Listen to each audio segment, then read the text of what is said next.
조선의 한적한 마을, 아침 안개가 고요하게 마을을 감싸고 있었습니다. 이곳은 벼슬길과는 거리가 먼 평범한 농촌 마을이었지만 그곳에 한 명의 특별한 여인이 살고 있었습니다. 그녀의 이름은 소영이었다. 소영은 평범한 농부의 딸이었지만 누구보다 강한 의지와 지혜를 가진 여인이었습니다. 그녀는 아침마다 마을 외곽의 숲으로 가서 나무를 패고 마을 사람들의 일손을 도왔습니다. 남자들만 할 수 있는 일은 없다. 모든 일은 내가 할 수 있다. 소영은 그렇게 믿고 있었습니다. 그날 아침 소영은 숲에서 돌아오는 길에 어딘가에서 이상한 소리가 들려왔다.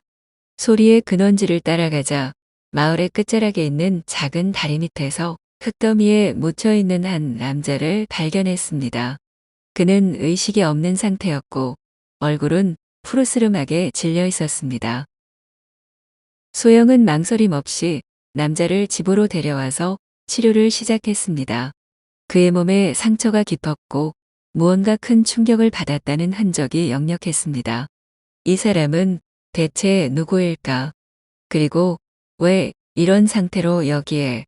소영은 그를 간호하며 계속해서 의문을 품었습니다. 며칠 후 남자는 서서히 의식을 되찾았습니다. 눈을 뜨고서 소영을 바라보며 중얼거렸습니다. 내가 어디에 있습니까? 소영은 조심스럽게 대답했습니다.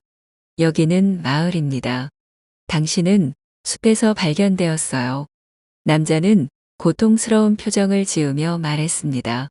그럼 나는 죽지 않은 거군요.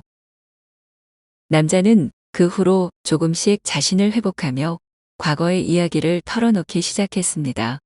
그는 한때 왕의 명령을 받은 군인이었고 임무 중에 배신을 당해 쫓기던 중 숲속으로 도망쳤던 것입니다. 저에게는 큰 죄가 있습니다. 나라의 명령을 어기고 부당한 일을 저지른 일들이. 남자는 자책하며 말했습니다.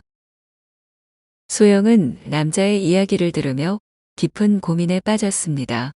그가 진실을 말하고 있는 것인지 아니면 거짓말을 하고 있는 것인지 알 수 없었지만 그가 겪은 고통과 혼란은 분명히 진짜임을 느낄 수 있었습니다.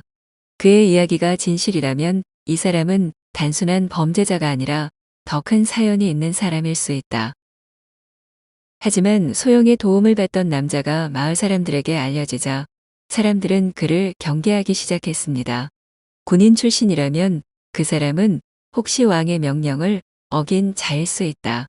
마을 사람들은 소영에게 경고하며 말했습니다. 그를 집에서 쫓아내야 하지 않겠습니까? 마을 사람들의 의심과 두려움 속에서 소영은 남자를 보호하기 위해 나섰습니다. 마을의 재판에서 소영은 남자를 변호하며 말했습니다. 그는 과거의 실수로 고통을 겪고 있었습니다. 그의 마음은 죄책감으로 가득 차 있습니다. 다시 기회를 주어야 합니다. 소영의 간청 덕분에 마을 사람들은 결국 남자에게 새로운 기회를 주기로 결정했습니다. 그날 소영은 남자와 함께 마을을 걸어갔습니다. 당신은 이제 다시 시작할 수 있습니다. 하지만 과거의 죄는 당신 스스로 갚아야 할 것입니다. 몇 년 후 남자는 다시 왕의 군으로 돌아갔습니다. 하지만 그는 이제 단순한 군인이 아니라 마을의 사람들과 소영 덕분에 새로운 삶을 시작한 사람으로 거듭나 있었습니다. 그는 과거의 죄를 씻고 올바른 길을 걸어가기 위해 노력했습니다. 소영은 여전히 마을에서 평화롭게 살고 있었습니다. 그녀는 꽃을 돌보며 다시 한번 깨달았습니다. 모든 사람은 고통을 겪는다. 그러나 그 고통을 이겨내는 것이 진정한 용기이다. 그녀의 마음은 여전히 평화로웠고 마을은 조용히 흐르는 시간 속에서 조금씩 치유되었습니다.